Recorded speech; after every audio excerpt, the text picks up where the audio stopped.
Chapter 2, Settling In. Rule number 1, I require 2 rooms. One will be for my beauty sleep, the other for special purposes. This basement seems perfect for the latter, so as long as you can supply the former we are golden. Alex began. John had a spare bedroom in his house she could use, so this rule could be forgotten. Rule number 2, no entering said rooms without permission. John didn't like this as much, more for being denied entry to the basement in case he wanted to store something away or had to check the fuses and such.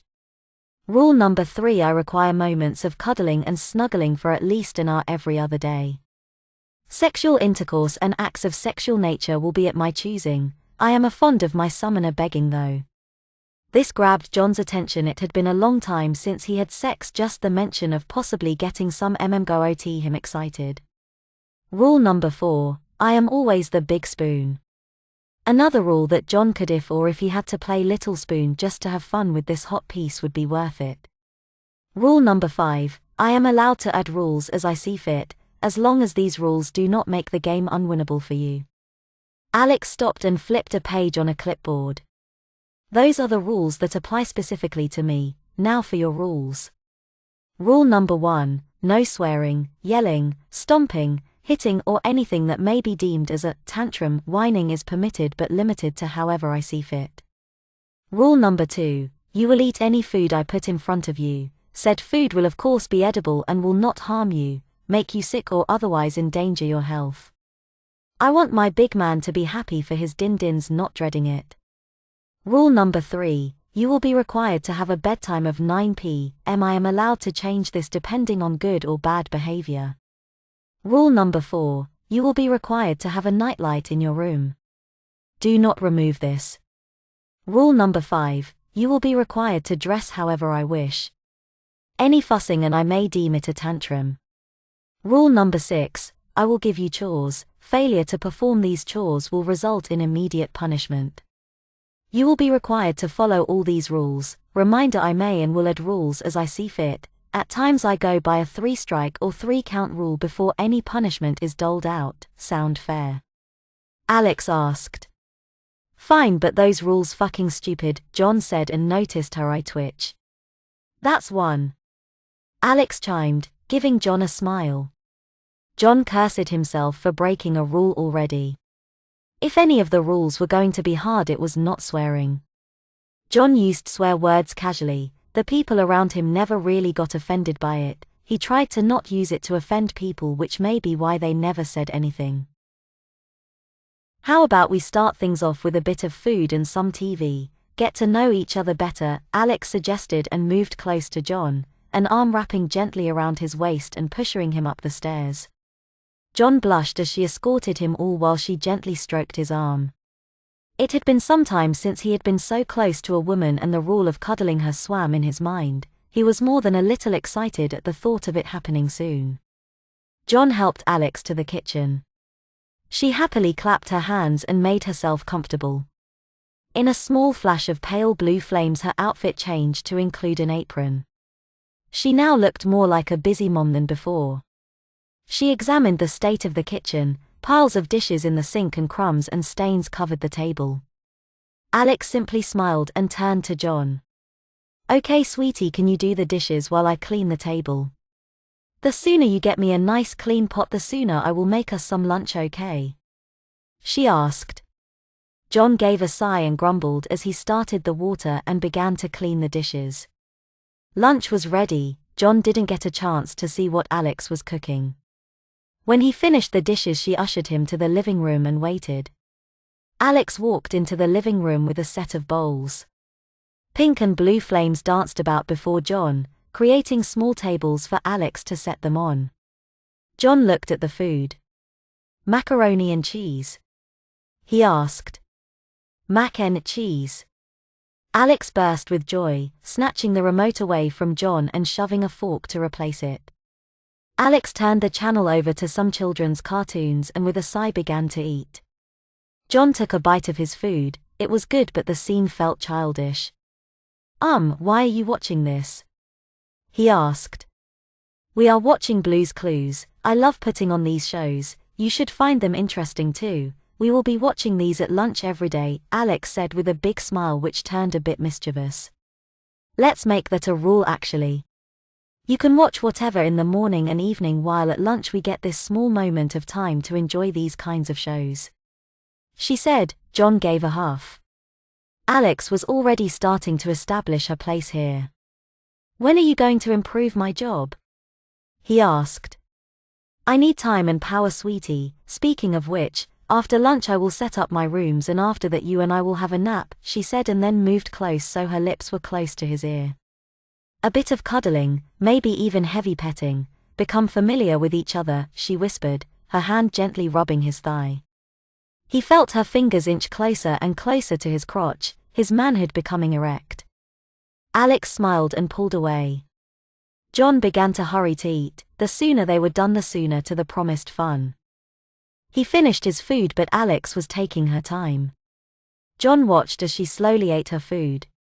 He tried to go find something else to do but Alex stopped him. He sat there half watching the show, half watching her. The thought of sex plaguing his mind. She must have used some kind of magic because he was more desperate than ever. Alex seemed to get joy out of watching him squirm. She deliberately made small moans, licked the cheese off her fork in an overtly sexual manner any way possible to exude the small part of her nature. By the time she was done it had been maybe 4 shows worth. Okay, if you can set the couch up for a small nap while I dash. John was half across the room and gone before she could finish her sentence. Alex went about setting up her 2 rooms she wanted. It didn't take long. With the bit of power she had left she would need a long cuddle session to get back what had been used today. John was waiting for her when she returned, his jeans sporting a little tent. He was far too eager for this. Alex settled into the couch and pulled John down with her. He moved in to kiss her but she stopped his lips from reaching hers. We are just cuddling, she said, feeling him start to dry hump her. My goodness, settle down, is this how you would treat a normal girl? She asked. She knew he couldn't help it. Her aura as a succubus wasn't terribly strong but it was present, enough for man to want to get close but not so much he would want to have sex. However, John's reaction was most likely because he hadn't had sex in a long time and now here was a woman exuding a sexual presence to him. His lips kept trying to find some exposed skin, his hands groped at her and his hips couldn't stop grinding into her. She tried to calm him down and get him to relax but he kept trying to excite her. Stop, she spoke firmly and demandingly while she held his chin, looked deep in his eyes and held him there. If I let you get all that pent-up energy out, promise to be a good boy and listen to mommy. She asked, her free hand gently rubbing at his crotch. John nodded, he wanted this so bad. Then beg. Please, he begged, please let me fuck you, please let me have sex, I'll be good, I'll listen to you, I'll do what you say, just please. He begged. Alex grinned and let him beg a bit more. Say please mommy, she ordered. Please mommy, he obeyed. Say please mommy, I wanna make big boy squirties, she smiled and watched him. John hesitated a moment. The words were stupid and it made things a bit awkward. Her hand had made its way into his pants and grasped him, urged him on, promised him of heated passion and desperate release. He couldn't take much more of this, his lust breaking his pride. Please mommy, I want to come. Say it right. She demanded, squeezing harder on him, getting him close but keeping him from climaxing. Please mommy, I wanna make big boy squirties.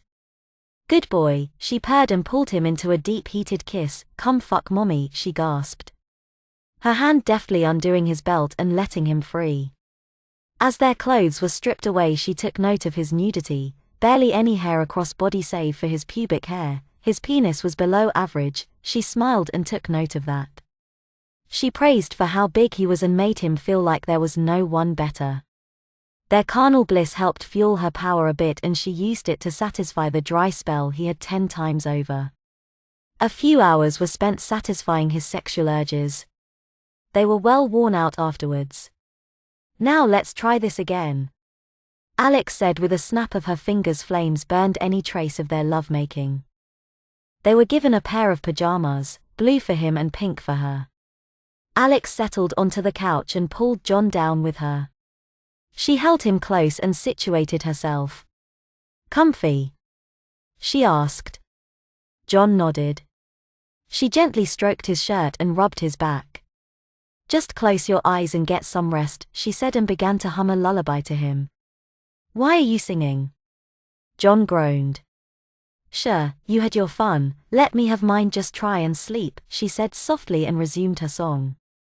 This was where Alex gained her power, comforting someone, her fingers combing their hair, a hand gently rubbing their back, settling in for a nap. She produced a stuffed bear and placed it on his arms. John groaned but she hushed him. "Just hold it, that's a good boy," she whispered and began to sing again. After a time she soon fell asleep. Chapter 1, Call Me Alex. 5 circles as large as your hand spread wide, drawn in crayon, red, blue, green, yellow and purple. The circles do not need to be perfect, just do your best, the book read. It is best to use pieces of paper to help draw. Be sure that lines, which connect to one another, are touching and have not broken from each other. Use tape to keep the papers and lines together if it helps. In red, non-lead based paint, use your finger or hand to draw a circle connecting each point.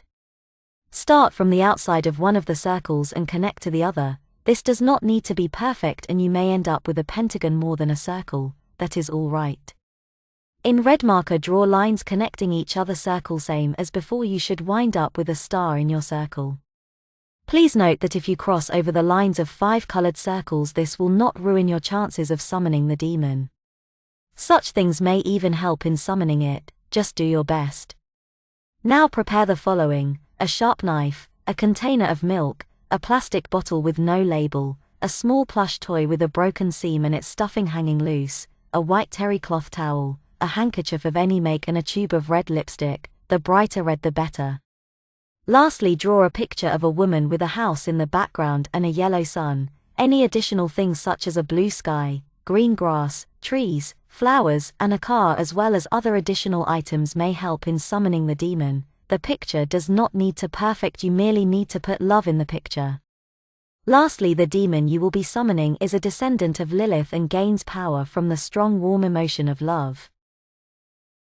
For one night, lie with each of the objects in your bed. You need not hold on to anything but the plush toy and bottle. Have the terry cloth near or on your waist. The picture, handkerchief and lipstick on a nightstand close to the bed. It is important to keep the knife as far from your place of rest as possible and place the knife in the ritual circle. As you sleep, be sure to think of the things that make you happy. These can be happy memories of hobbies you enjoy. While you think of these things, think of what would be your most desired mother. If you have had a bad relationship with your mother or no mother at all, then your chances have greatly improved. The demon has a powerful maternal instinct and will wish to fill this void in your life. If you have had a good relationship with your mother, your chances are still good but dangerous. The demon is jealous of other maternal figures that could be in your life and will seek to replace them. If you cherish these people, it is best to quit now. After you have slept with the objects close, at any time of the next day, perform the ritual. You may place each object in any order into any of the 5 colored circles, however your picture must be last. Recite the following and perform the actions as follows. Pour milk into the plastic bottle and recite, "Nourishment for myself that she shall feed me." Give a kiss to the stuffed toy and recite, "A favored toy, broken, that she shall mend for me." Fold the terry cloth 3 times into a square and recite, "Warmth and protection that she shall swaddle me." Uncap and place the lipstick in the circle. If it requires twisting to extend the lipstick, do so while reciting, "Her mark to brand my skin aplenty." Take the knife and make a cut on yourself and discard the knife. The further the better. Place your blood on the handkerchief and recite, "My flesh undone, her love shall mend." Lastly, place the picture in the center of the star. With your blood, make a heart around the picture and recite, "An image of her drawn my best." The following chant may be pronounced however you wish. Be consistent. Start by stamping one foot and shaking your fists in unison. Begin the chant. YMMOMYMT Nor I. John did his best to use a Tuvan throat singing technique. This ritual was the most ridiculous the book offered, but it was the easiest to obtain all the ingredients. YMMOMYMT Nori. The other rituals in the book required specific daggers, chalices, expensive jewels, human bones, especially skulls. Ritual sites that were half across the world, and some even required human sacrifice.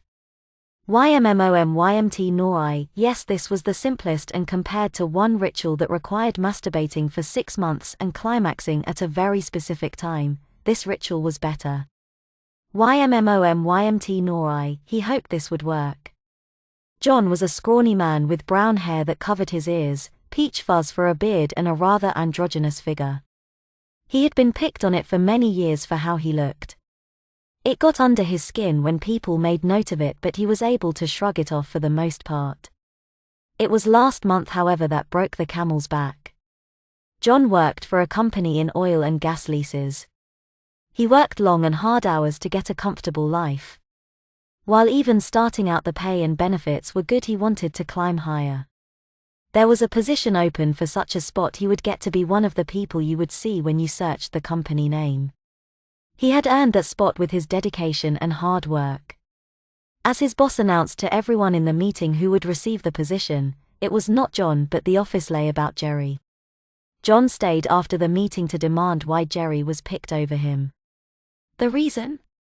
Jerry was better looking than John, and John was too feminine for a man. He looked like a bearded woman. Jerry had a strong chin, toned muscles, a thick, short and good-looking beard. The man was like an Adonis next to John, but that was all Jerry had going for him. The man was lazy, sleazy, and performed the bare minimum. John, of course, was pissed over such a stupid reason, and so this ritual had to work. Revenge against the whole office, hell against everyone who ever made fun of him while he was at it. YMMOMYMT Nori. He shouted and stamped harder. Come on. YMMOMYMT Nori. He said it had been 15 minutes now, and John was losing his patience. Stupid piece of shit, fucking come on already. YMMOMYMT Nori. Come on. He roared and stomped. Sure, I hear you, sweetie, I am just getting ready. I will be there in a minute, a voice sang out, mature, warm and motherly. The room grew warm, very warm, but John felt cold, very cold. The voice came from the darkness of the basement. A pair of different colored eyes, one pink, one blue, both with a deep black slit for a pupil, lit up in the corner of the room, gazing at John. The soft clack of hooves against stone boomed around the room as the demon began to appear. Her figure was obscured in shadow, and John could only make out that something large was hidden in there. The ice suddenly fell as the creature shrank. The boom hooves became a soft click of heels on the floor. A woman stepped out from the darkness. The woman had crimson skin. Even in the poorly lit basement he could see how red she was. Curly chestnut brown hair she had tied in a bun. Large breasts that poked out from beneath a pale blue blouse and were restrained from a lacy black bra. Wide child-bearing hips that helped create an hourglass figure. Plump thighs constrained beneath a pair of jeans. Her feet were a pair of cloven hooves that gave a firm clack on the cement floor. Each step she took ignited with a cotton candy flame that quickly died out. She noticed John staring at her feet for a moment. The pink and blue flames engulfed them like gas on a pyre, revealing a pair of slip-on sneakers. The demon looked down at the floor and smiled warmly. She picked up the bottle of milk and sipped at it. In the blink of an eye the milk was gone.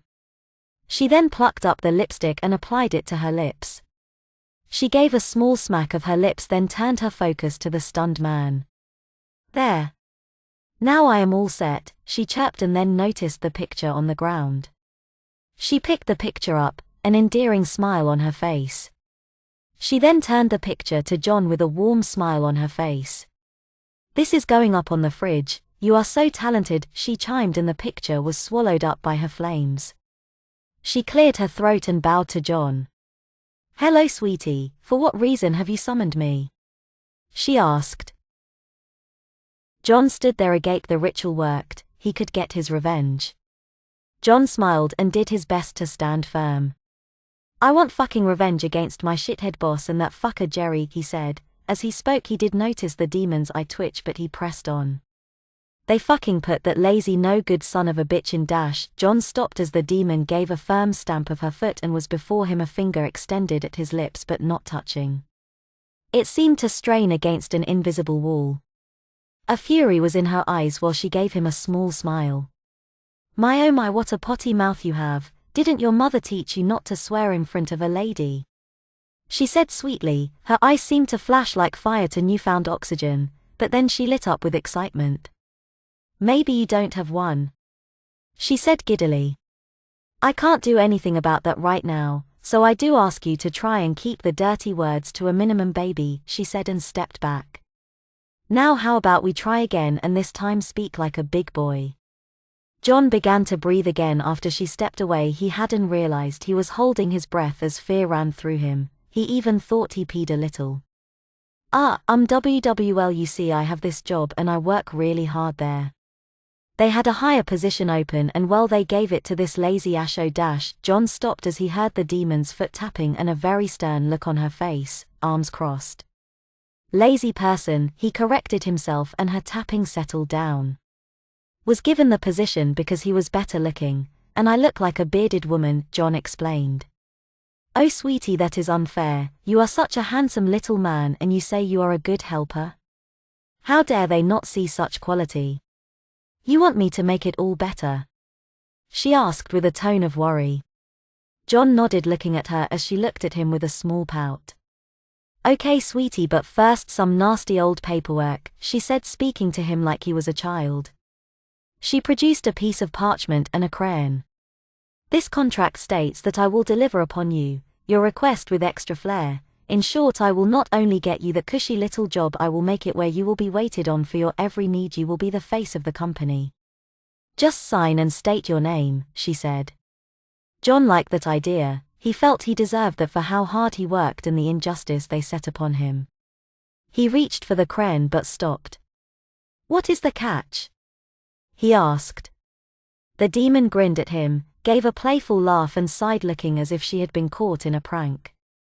In exchange we will be playing a little game. You must follow a set of rules I will lay out and adhere to certain principles. Failure to follow them earns you punishments and disciplines that I will carry out at my discretion. If at any point you decide to quit your job, are fired, or decide you don't want to get that cushy job, I win. To which I will take you back to my little home and do whatever I wish, with you, to you. She explained. John thought about it for a minute, either the life of relaxation that he has always wanted or whatever hell this demon would make him do. John took the crayon from her and began to write down his name. Either refuse the offer and return to a hellhole, or accept and have a chance with the promise of an actual hellhole if he failed. He figured it couldn't be worse than his job. My name is John Cromwell, he said firmly. The demon's eyes lit up with an excitable fire and she grinned. With a snap of her finger the contract burned away in a cotton candy-colored flame. In her glee she clapped her hands and began to sing. John Jacob Jingleheimer Schmidt, his name is my name too, she giggled, and then noticed John with a confused and bewildered look on his face. The demon reached out quickly, ignoring that she startled John, and patted his head, her fingers running through his hair and gently caressing his cheek. She smiled and cooed as she felt him, ever joyful to be able to touch him. Had it been 100? 200, maybe a millennium or more since she last interacted with a human. She grinned and giggled with a mixture of mischievous and malicious, longing and love. Finally she calmed down and controlled herself. You may. Chapter 3, Good night, sleep tight. John awoke on the couch. Something was in his arms, something soft and squishy. Still feeling a bit amorous, he gave it a deep squeeze as he thought of the passion he shared with Alex. Yet what was in his arms was not her. Oh, came a soft, quiet voice. John quickly turned about to look toward the sound. Alex was standing over him, grinning, a look of joy and love on her face. Hello. Did you have a good nap? She asked. John was a bit confused and looked about. He was covered in a space-patterned blanket and a stuffed bear in his arms. He tossed off the blanket and threw the bear away as he sat up. He was still dressed in his PJs while Alex sported a button-up blouse and jeans with sneakers. "I guess," he grumbled, seeing Alex beaming with joy at him. "Well, that little bit of cuddling really helped energize me. I am all settled in and have begun my end of the deal," she said. "So how soon can I get that promotion?"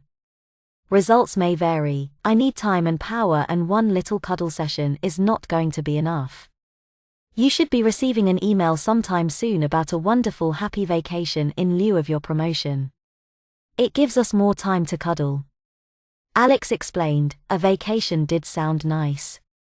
John had been working his ass off for a few years and didn't take much time off. Although vacation would be nice, that promotion was far more important. "Sounds nice, but how is this going to help? If I am not at work, how can I get that promotion?" he asked. "I can't explain every little detail, for now, just understand, cuddling equals nourishment, nourishment equals power, power equals you win." The demon said, her baby blue and pink eyes flashed with glee. John mulled over what she explained. He also got the idea that more power she gained also meant she could win. "So then how many times do we need to cuddle for this to work?" he asked. "Ask a girl her weight while you are at it. Just relax, I will fulfill my end of the bargain. I am bound by the contract just as much as you are.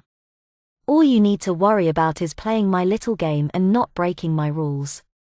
Alex then clapped her hands together. "Speaking of which, let's play a game. After that we will have dinner, wash up, then bedtime," Alex said. "What game?"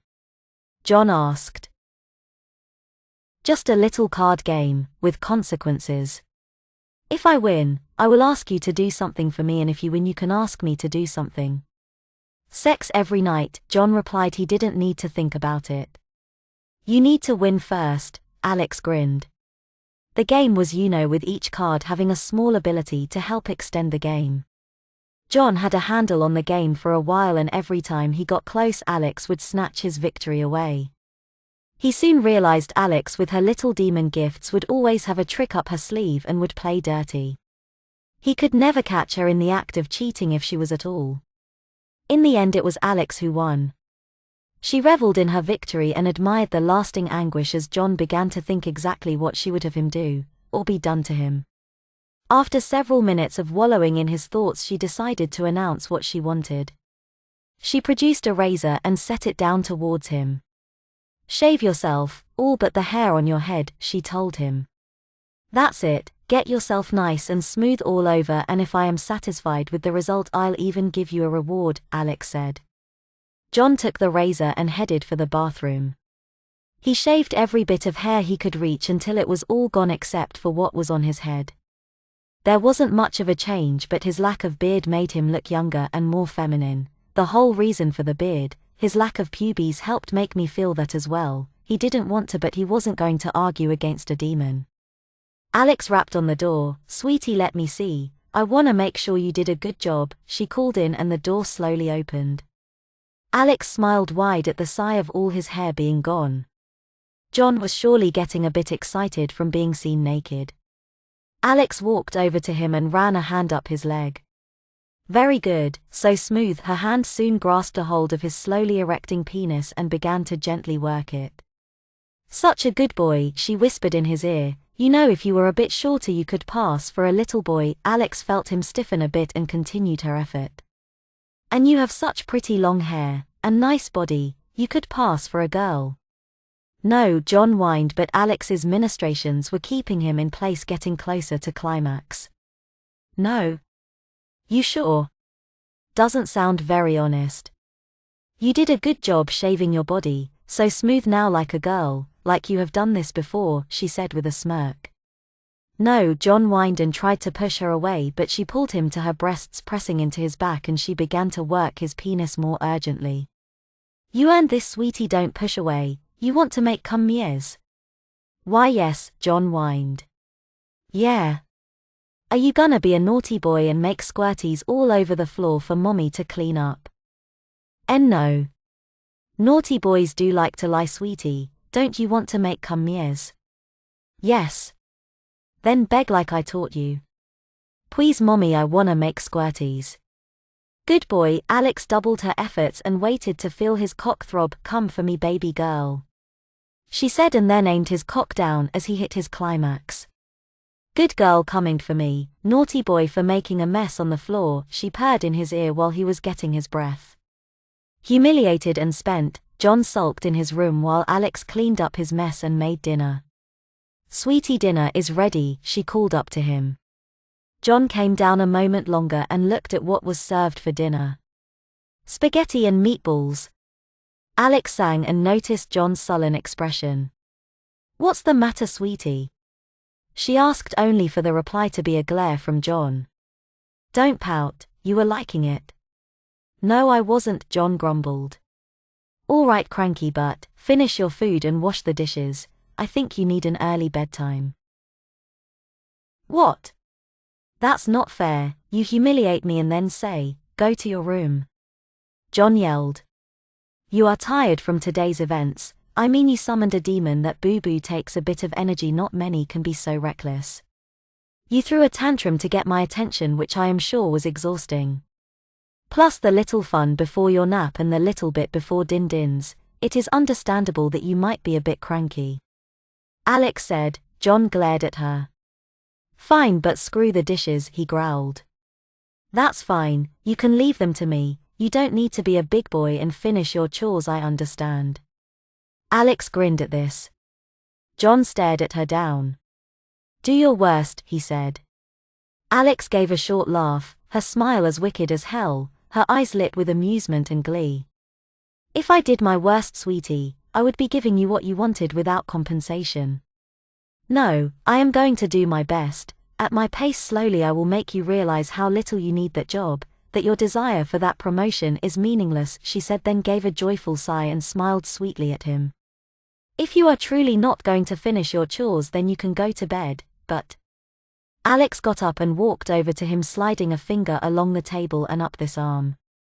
Best we have you wear something appropriate. She then flicked her finger along his pajamas like striking a match. Pink and blue flames burned at them for a moment. When they calmed down, John was in a set of superhero PJs. What gives? John yelled. Alex smiled and began to usher him toward the bedroom. He tried to resist, but she was far stronger than he was, demonically so. You don't want to be a big boy and do your chores. No big boy PJs for you, young man. Now off to bed. I can come tuck you in and read you a bedtime story if you want. Alex said she was a bit hopeful that he would say yes. No, I can do that myself, he said, and found he was ushered into the bathroom. Alex made him brush his teeth, then took him to his room where she installed a nightlight. I don't need a nightlight, he said. Alex gave him a sly grin. This is part of the contract, sweetie, so I must insist. She said, came over, and although he didn't want it, she helped tuck him in and gave his forehead a small kiss. Good night, sleep tight, don't let the bed bugs bite, but if they do, then take your shoe and hit them until they are black and blue, Alex sang softly as she walked to the door and softly closed it. John felt drowsy all of a sudden, and at the soft click of the door being closed fell deep into Chapter 4, Just a Dream. Can you answer the question, Jonathan? A mature voice asked. John looked up to see an older woman in a suit behind the desk. On the desk before him were several notes and paper covered in various numbers and signs that John could only guess was some form of calculus. John stared at the paper for a while, the numbers moving and the signs changing. He couldn't get a grasp. Come on, honey, you can do it, his mother encouraged. John looked up at his mother. It was Alex. Dressed in business casual attire. She smiled warmly down at him, getting him to focus on the paper before him. I can't. It's too hard, he whined. Alex gave him a soft smile. If he doesn't know basic math, it would be best if he was placed in a grade that reflected that. How does he do with other children? The principal asked. He is very shy, partly because of his lack of potty training. Mommy, Alex said. John looked at her, betrayed how she could say such things. He was potty trained and he was a big boy. If that is true, then he is most suited to daycare, where he can get used to other kids and learn how to use the potty," the principal said. Their conversation became a blurred mess and voices droned to unintelligible mumble. The next thing John knew, he was standing before a very colorful door with laminated cartoon characters made from paper plates and drawn with crayon. He was led into the room by Alex, who introduced him and handed off some paperwork. "Mommy will be back later, sweetie. You behave and be a good boy," Mommy said, gave John a kiss on the forehead and left him with the daycare attendant. "Okay, Johnny, are you ready to have some fun?" the nanny asked. "Before we get started, let me check your pull-up." She pulled John close and pulled the elastic on the back of his pants. She gave a small "oh" and let the elastic go. "It seems you had a messy accident, sweetie. Come on, let's get you cleaned up," she said, and led him over to a changing table where she lifted him into it and began to remove his pants and pull up. "Wait, pull up." He wasn't a toddler. The nanny wiped at his bottom and cleaned him up, applying a bit of baby oil on his bottom and producing a diaper. John began to squirm. I don't need diapers, I need pull-ups," he told her. Even though he didn't need pull-ups either. "I know, sweetie, but it is a rule here. If you make a poo-poo, you are placed in diapers for the rest of the day, and we tell mommy you failed potty training today," she said, and began to unfold the diaper and slide it under his bottom. He felt the soft cushion of the diaper on his bottom, followed by the cool sprinkle of baby powder. As the nanny take the diaper to him, he realized the diaper was pink with pictures of princesses on it. Hey, wait, these are girl diapers." "I'm a boy," he yelled. "You are," the nanny said, surprised, and looked at a clipboard. "It says here you are a girl, named Jenny," she said, and gave a small laugh. "Mommy must be silly, she marked off the wrong stuff and her handwriting isn't very clean. See," she said, showing the clipboard, but all the words and checkboxes were like a foreign language. At best he could read the poor handwriting. The top, which was supposed to read Johnny, but the O looked like an E, and Mommy had forgotten the H in his name. "We will have Mommy correct that when she gets back, but for now, I must follow the rules, and this paperwork says you are a girl, so I will be treating you like one, Jenny," the nanny said, and removed the rest of John's clothes. "And there is a dress code for all students and charges." The nanny then pulled out a frilly white dress and pink bow. "No, please, not that," John begged, and the nanny smiled at him. "Sweetie, all little girls wear this. It is either this or I treat you like a baby, which is better?" "Anything but the dress," he said. The nanny took the dress away and pulled out something else. A light pink onesie and some other things. John was about to refuse those as well, but the nanny simply shoved a pacifier in his mouth that he began to greedily suck on. He tried to spit it out, but every effort resulted in the opposite.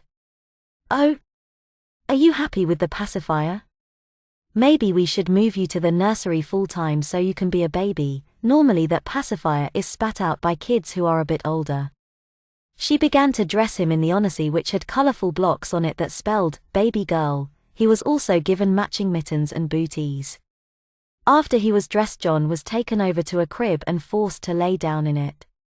"Now you have been a bit cranky, so I think a bottle and a nap will do you some good, baby Jenny," the nanny said. John was soon given a baby bottle that he couldn't help but drink down as if it was water in the desert. "Wow. Look at that, it normally takes a bit more coaxing for the little ones being punished like this. Since you seem to love it so much, we will be moving you to the nursery." He soon felt his eyes grow heavy and he hoped he would wake up from this dream. John did wake, but he was still in the crib, still dressed in the pink onesie. The nanny retrieved him, and for the rest of the day he was made to play with other babies. The day went by quickly and his mother soon came to pick him up. As the nanny handed off baby Jenny, John noticed how happy Mommy Alex was to see her baby girl. John was soon carried down the hall and began to feel his diaper grow warm and heavy. "Well, I guess it's true, you do need diapers, sweetie." "That's okay, honey, Mommy has a nursery all set up for you at home. We will get you home, change into a new diaper, and a nice bottle of milk for you." "It's okay, sweetie, you can be a baby for as long as you want," she said. John held close to his mommy, unable to stop a warm log from entering his diaper. He closed his eyes knowing mommy would take care of it. He wanted to be a big girl, but it was obvious he needed diapers, so a baby he would remain. John awoke with a start. "Mommy, my dash," he gasped, but the sound of his voice cut through his thoughts and he stopped. He wasn't sure what he was about to say, he knew his dream influenced it. He was back in the waking world, but he tried to remember the dream. Alex was in it, she was a figure he loved dearly and he couldn't remember. He looked around the room and saw Alex there with a big grin on her face. "You were saying?" she asked. "You called me mommy," she cooed. John thought back on the dream. He could barely remember anything, it was so fuzzy. "No, I didn't," he grumbled. Alex shrugged and began to pick out a set of clothes for him. John shifted out of bed and as he removed the covers felt a cold wetness around his waist. "Oh no!" Alex gasped. John looked to see that he had wet the bed. Panicking, John tossed the covers back on and turned away from Alex, burying his face in the pillows. Alex almost as quickly moved onto the bed and gently began to rub his shoulder. Hey, it's okay, come here," she spoke softly and did her best to pull him back around. John resisted her attempts, but she was persistent. Come here, it's okay." Trying to pull him into a hug wouldn't work. Without outright forcing him with her demonic strength, she settled for giving him a hug and resting into him. "There is nothing to be embarrassed about, it was just an accident," she said. A mumble came from within the pillow. "I can't hear you, can you come out of there?" she asked, and John moved his head just enough so his mouth was free. "You are going to make me wear diapers now, aren't you?" he asked grudgingly. Alex gave a soft chuckle and patted his shoulder, which turned into rubbing his back. "That would be fun," she admitted, "but I would start with a scheduled potty time before bed and a pair of good nights," she explained. "This was just an accident, sweetie. Do you know how much stress you actually have placed on yourself? You summoned a demon, a being of great and terrible power who you made a deal with for your very existence. Did you even notice you, not once, used the potty yesterday? Your body was tense and finally after going to sleep it could relax and you were exhausted so you didn't wake and nature took its course," she said. John appeared from the pillow and looked at her. She gave him a sincere smile as he became less flustered. "It is embarrassing," he mumbled. "Embarrassing, yes, but not something I am going to punish you for, because they are your bed sheets. I know you are a big boy and can change them yourself," she grinned, gave him a hug and stood up. "Now get cleaned up and ready, I will get breakfast ready, worry about your bed a little later." With that she left the room. John did as he was told. He took a shower, changed into the clothes Alex set out for him, surprised to see it was something he would normally wear, and headed for breakfast. Breakfast today was pancakes, bacon, sunny side up eggs, toast with jam and a mug of coffee. John was rather happy with this. Today was nothing special other than him having to clean the sheets. Alex didn't say a word to him, only smiled at him and carried on cleaning the house. However, he could see her eyes seemed to tell a different story. "You made pee-pee in the bed," they seemed to sing. "You will need Pampers in bed from now on," they teased. "Can I even trust you to stay dry during the day?" they mocked. He wasn't sure how much he could take. As lunch came about, Alex served chicken nuggets and carrot sticks, turned the TV on to some kiddie program. John looked at her wondering how much she truly loved teasing him about his morning accident. Alex turned to look at him. "Can I help you?" she asked, curious as to why he was staring at her. John could hear it again from those odd-colored eyes. "Do you need the potty? Do I need to put you in diapers?" It was the last straw. "I get it, I peed the bed, that doesn't mean I need padded underwear," he yelled. Alex jumped and was taken aback by his sudden outburst. What? "I know, I said it was dash. Just an accident." "Yeah, you said that, but I can see you are thinking otherwise," he interrupted. Alex scowled and placed her hands in her lap. "You need to calm down. I understand it was upsetting for you, but I have not been thinking other thoughts. Maybe it will be best if you take a nap," Alex suggested. "And right there," You keep treating me like a child, you make this children's food," he yelled. "John, calm down for just a moment," Alex said in a stern tone. "You give me teddy bears and nightlights." 1. Alex glared at him as she began to count. "Make me wear children's clothes and tuck me in like I'm 6. 2. Then I have to go to work dressed like a 10-year-old. 3. In a flash, Alex grabbed John by the forearm and pulled him over her knee. She yanked his pants down and delivered 3 firm strikes to his bottom. She then swung for a 4th but gently rested her hand on his thigh, her hand straight as boards, so he understood this hand wasn't going to be playing. John was quiet, shocked. "Say, what just happened? Now? Are you going to listen?" she asked, but didn't wait for a reply. His silence was all that was needed. "I explained this to you, Jonathan. Summoning a demon is stressful to humans. Our presence is unnatural to this world. There is a reason most rituals require such extreme rules and sacrifice. They are deterrents, they are meant to place doubt and fear in you. But yours," John interrupted and was rewarded with another firm slap to his thigh. "Mama is talking, sweetie," she said. "Yes, mine is very relaxed when compared to all the others. I don't require blood, semen, killing or anywhere special or specific times. Do not think, however, that in my ritual I am not as terrible and powerful as any other demon." Alex then leaned in close to his ear. "In demon society I am actually considered noble blood. Do you understand what that means? You summoned one of the most powerful demons from the other realm." She let that linger on his ear for a moment. Her hand that held his arm let go and gently ran her fingers through his hair. After a moment she returned to hold him down and sat up straight. "Now here is what is going to happen, John. You are a bit cranky. I am going to give you 6 more swats on your bottom for being rude, inconsiderate and almost throwing a tantrum. Then you will be put down for a nap. From now on you will have a nap before lunch every day to help with your crankiness. And since you firmly believe I am treating you like a child, then I will make it true, starting with being tucked in every night and being read a bedtime story, understand? So without further delay, the first part of your punishment," she said, and began to firmly spank, with the last one being far harder than the previous spanks. Alex took John over to the spare bedroom as it was closer to the living room. Alex had made this her room. His mind raced on the thoughts of what all she altered to the room. His pants were left behind, strewn in the hallway. Alex swished a finger in front of the doorknob and then opened the door. The room was overall normal. The blankets were pink. A large bear sat near the head of the bed and the room smelled of lavender and vanilla. Other than that, it was very clean with no real changes to it. Alex parked John in front of the bed and went to the dresser. She pulled out a pair of pink panties with a little now and matching pajamas. She set them on the bed. "Put these on." She spoke softly but with authority. "No. I will just get my own from my room," he said with a whine in his voice. "I am not delaying your nap by another second, and you most certainly will not go to bed naked. Put them on, young man, or I will make this punishment worse."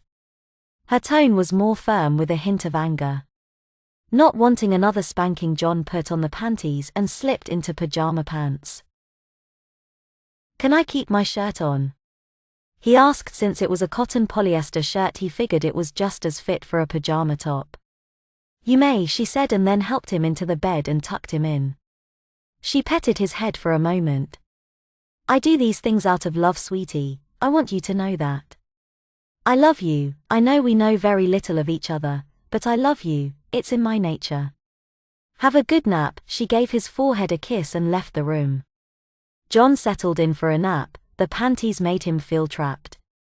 After a lot of shifting and adjusting, he got comfortable and settled in for his nap. John was surrounded by many beautiful naked women. He gave a sigh of relief. For once he was getting a normal dream. The women surrounded him, kissed him, and worshipped him. Their hands were all over him, most notably the bulge in his diaper. "Wait." John looked down. He wore a thick white diaper that crinkled as the women rubbed their hands over it. "You really like your diaper, don't you?" the women asked. They sounded like Alex. No, now that he got a better look at them, they were Alex. However, one by one the many Alex disappeared until there was just one. Doesn't this feel so much better than just a hand? Alex asked, still rubbing him through the diaper. You weren't this hard when we had sex. The diaper must feel that good. The way it holds you like a hug, how soft it is against your skin, how safe you must feel knowing you could just go without ever knowing and it would keep all your mess inside. Yes. John gasped, trying to break free from her. Just imagine, if you were a baby, my baby, you could wear it every day. The adult fun would end, but you would still be in a diaper and it would still feel just like a hug, just as soft, just as safe. Alex whispered. Her hand had moved from his diaper but his hips were thrusting into it now. Just a bit longer, sweetie. You can be an adult for just a bit longer, so enjoy your diaper as an adult for as long as that time remains. For now, wake up, John. John felt gentle nudging on his shoulder and sweet voice softly calling him. Wake up, John, Alex called. John groaned and opened his eyes. Wakey, wakey, nap time's over, she said. John rubbed his eyes and sat up. We fully rested, sweetie? Let's get you properly dressed. I'll warm up your lunch. I am sure you are hungry now, she said.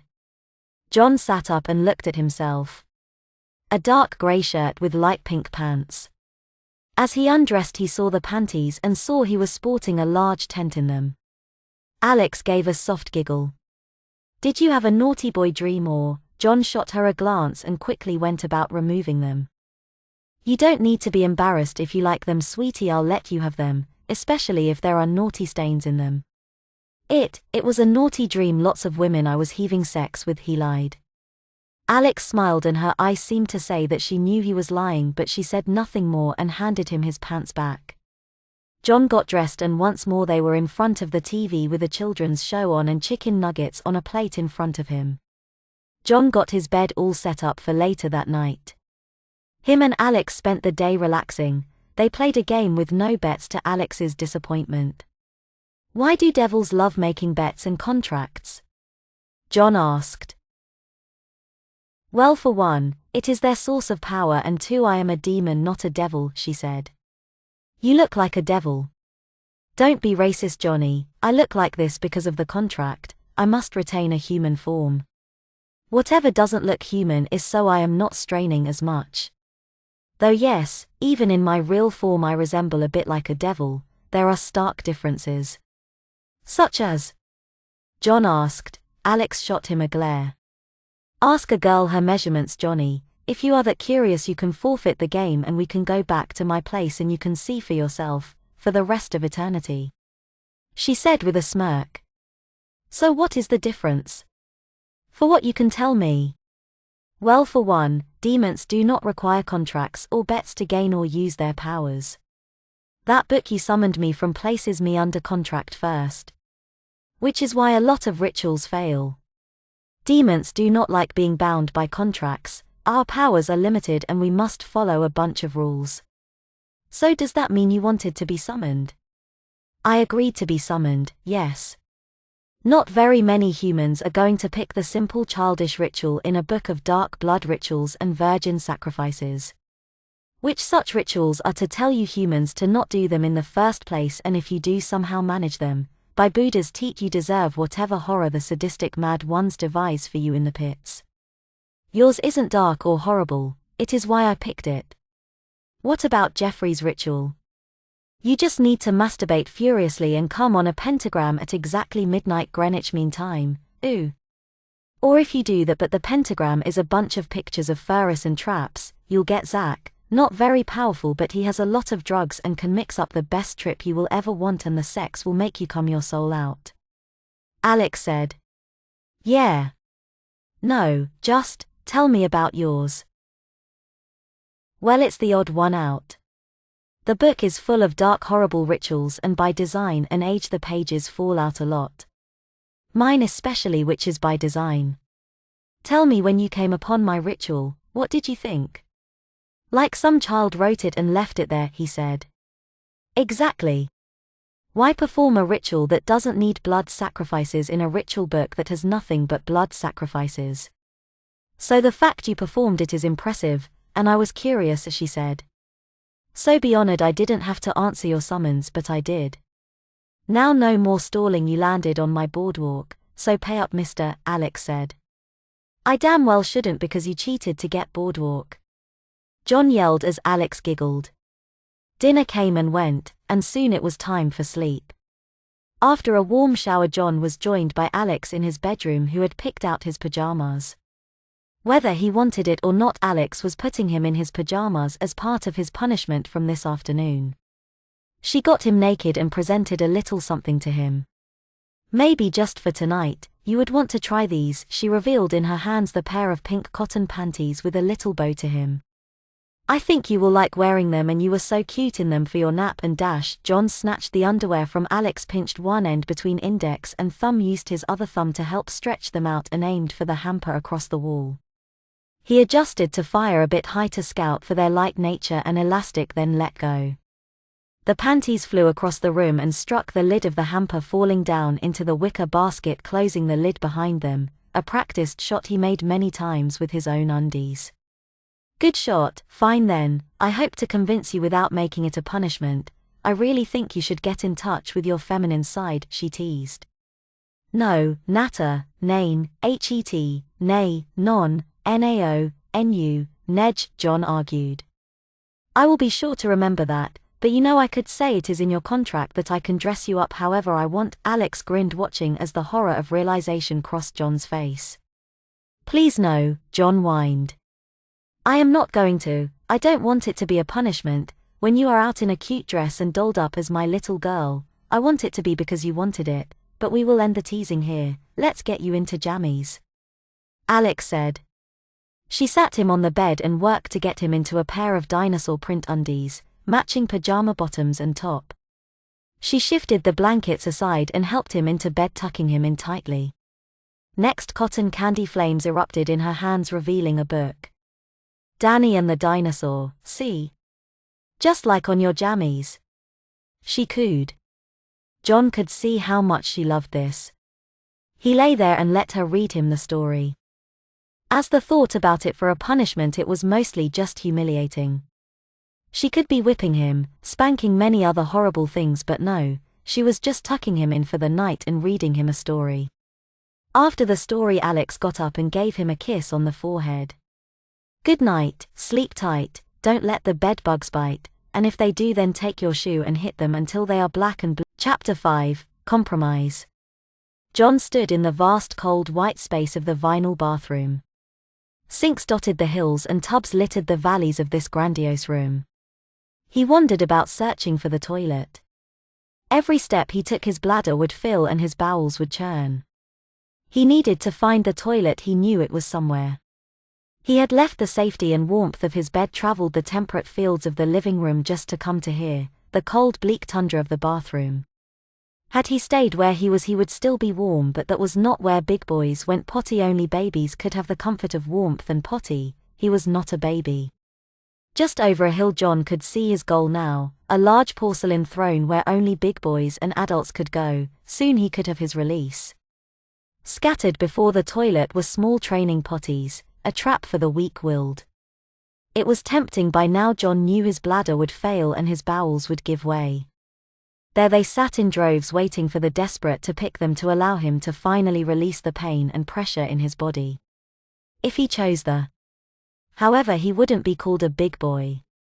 John walked, his mind set and his goal before him.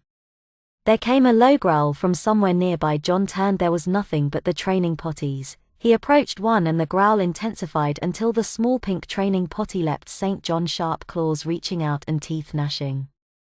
John yelled and delivered a swift kick to the plastic potty. "I am going to the potty," John yelled in defiance. They wouldn't stop him. He wouldn't be a baby. He soon came upon the toilet, the seat of adults and big kids. John undid his pants and approached the porcelain throne. As John was ready to relieve himself, the toilet came to life. Many arms lashed out and grabbed John. They hoisted him high into the air and began to lower him down towards a gaping maw of teeth and rush of swirling water that would pull him into a back void. John struggled until one was free. He punched at the arms until they let him go. He fell and hit the ground, scrambling quickly to get to his feet and run.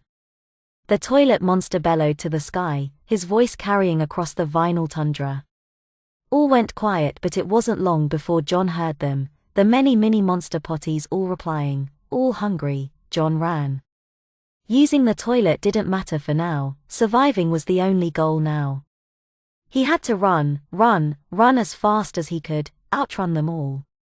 Maybe he thought maybe they will tire and it will be then that he will have his chance to use them. His legs, however, would not move.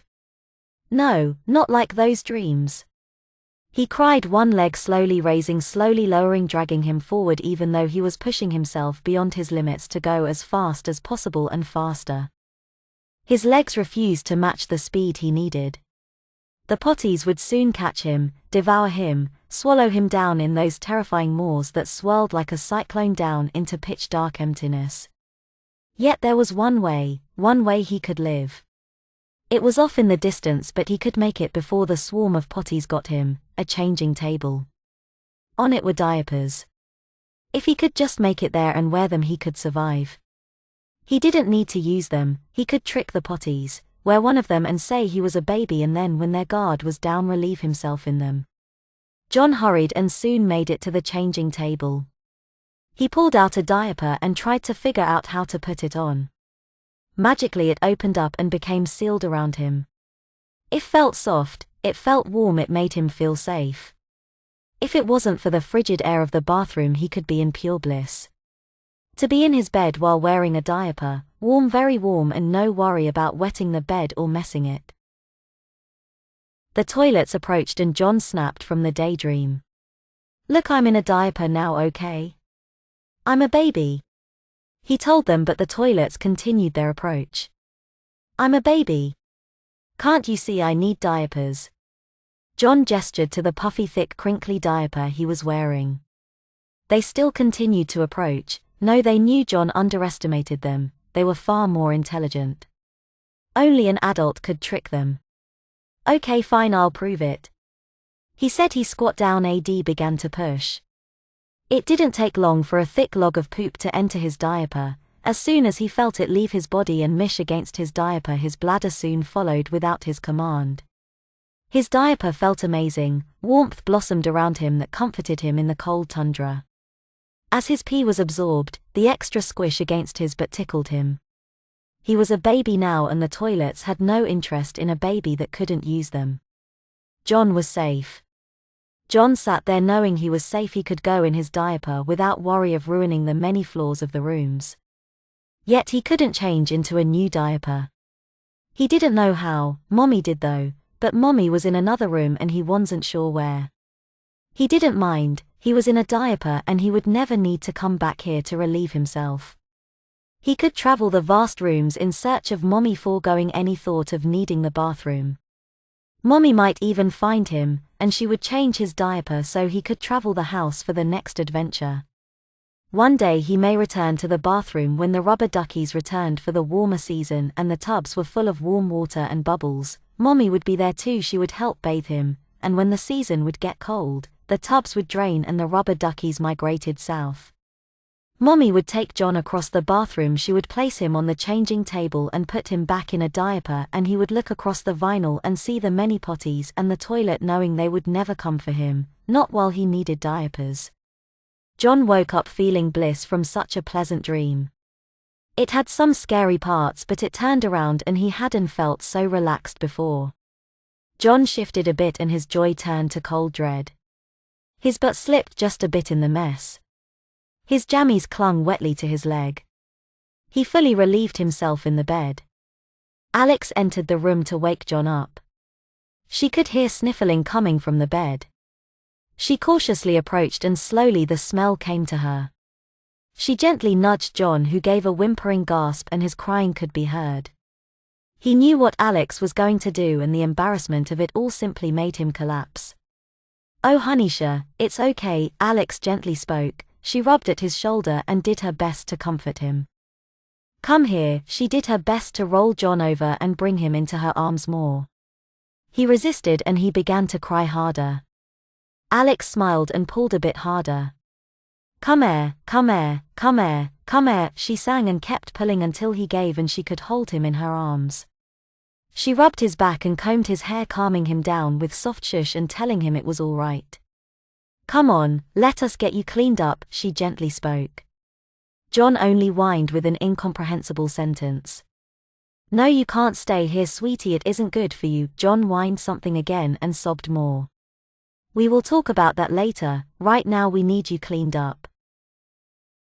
Alex helped John out of bed, the stench of his accident even stronger unleashed from the bedsheets. Yet she didn't wrinkle her nose at it or tease him. She led him to the bathrooms and helped him out of his clothes. See, can't you magic them clean, John mumbled. Alex smiled, gently held his head and gave him a kiss on the forehead. The easiest answer is not always the best answer, she said softly. She then sat him on the toilet. Clean up what you can. John did his best to clean up his muddy backside, flushing in between a few rounds. When he felt it was sufficient enough, he stood up. Alex had been adjusting the faucet in the bathtub so the water would be perfect. Just let me check, she said and gave him a smile. What I am going to ask you may be embarrassing, sweetie, but if we want a good bath then we need to clean you up a bit better, okay? John nodded, his embarrassment starting to turn to exhaustion. Okay, then please lay on the mat, she said, gestured to a mat and wipes that had appeared. John gave a resigned sigh and moved to lay down. Alex gently sat down and began her work. She spoke softly, instructing John how to move and went about scrubbing every inch of him clean. She was quick and efficient and John could hear her hum to herself.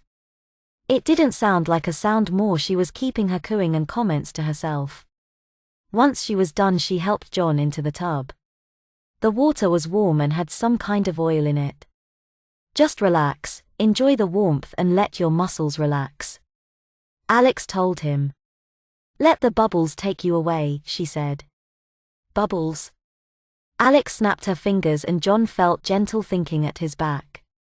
The tub was like a jacuzzi now with jets massaging at every part of his body. Bubbles began to form and overtake the tub. John relaxed. This was all around nice, the water was hot but comfortable, the jets released tension in places he didn't know were tense. John sank a bit deeper into the tub, letting the water wash over him and sweep away the stress and worries he had been holding on to. Quack! A squeak came. John opened his eyes. Alex was holding onto a small yellow rubber ducky and squeezing it near his face. Quack, quack, it squeaked. Alex had a big warm smile on her face as she played with the rubber ducky. John glared at the rubber ducky. You really can't help treating me like a child, can you? He grumbled. I told you I get nourishment from coddling and nurturing. If you had summoned a pure-blood succubus, she would be riding you until you were bone dry and the only thing left to squirt out is your soul. I am much gentler, I just need moments like this, she told him. Quack, quack, went the ducky. As I have said, let me have these moments and I will have power. Once I have power, you will have your office, an easy deal, don't you think? So it would be nice if you could try and enjoy the cartoons. It would be nice if you let me dress you and tuck you in, small simple things. Can you try that for me? She asked. I guess I can. There we go. For now though, you just relax in the tub and play with Mr. Ducky, she said, handing him the rubber ducky with one last quack. John did as he was told. He relaxed in the tub and now and then gave the rubber ducky a squeeze to hear it quack. He started to enjoy playing with the ducky. He began to pretend his hand was a giant squid and would grab the rubber ducky, pull it under the water and launch it back out. Alex soon returned with a set of clothes and a big fluffy towel. All right, bath time's over, let's get you dry and ready for the day, Alex said. John groaned, not wanting to leave the bath yet. He was really starting to have fun. Once dry and dressed, John headed for the kitchen to eat. Alex was busy cooking up breakfast when John noticed the clock on the stove. Panic rose through him and then he checked his phone. Monday 9 o'clock, an hour after he was to be at work. Fuck! I'm late for work, John said and scrambled to grab his keys, his phone, his wallet. On his way toward the door, Alex stopped him. "Out of my way, I fucking need to go to work," he yelled. "Calm down, I have taken care of it, go check your email," Alex told him. John was still in a rush. Alex had to push him toward her computer to get him to look at it. There was one new message which read, "Dear John, we have decided to give you 1 entire month off of paid vacation. We appreciate your dedication to the company and want to apologize for not awarding the promotion you rightly deserve. We know this is not enough to make up for the lack of promotion. We hope it does show our appreciation for your time and effort. Enjoy your vacation. Should you decide to vacation out of state, feel free to put any hotel and restaurant charges on company time." From David Whitaker. David was John's boss and John knew he wouldn't go this far for anyone, let alone John. John looked up at Alex. "This can't be real," he said. "Don't underestimate my power, Johnny, a little flick of the wrist here and twirl of the finger there, a late-night visit as a personified night terror demon threatening to suck the soul out of the man if he doesn't give little Johnny boy an extra special vacation for the lack of promotion," she said. "You fucking did what?" Alex simply laughed at John. No, I just went to him, put on the succubus charm and charmed him. He believed I was your mother, so it was easy to promise him a few nights of a good time if he gave my little Johnny a little extra vacation time." John began to feel a flame of jealousy thinking of his boss with Alex. He was having sex with Alex while John was getting bath times and cartoons. "That's not fair, I summoned you, I should be the one to foo dash." John felt a finger firmly pressed on his lips.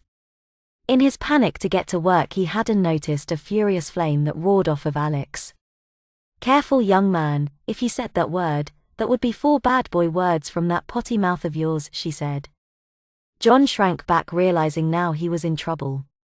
He had said 3 bad words in the last few minutes. Alex grabbed his chin harshly, not a smile on her face, just a fierce look of anger. "You have such a dirty mouth, young man, move to the bathroom now," she ordered. John went to the bathroom and he sat down on the toilet as Alex presented a bar of soap. "We need to wash that mouth, maybe with a clean mouth we won't hear bad words." "I'm sorry, I was just in a panic and dash." "Apologies are not going to cut it, you said those bad words, there is no excuse for it.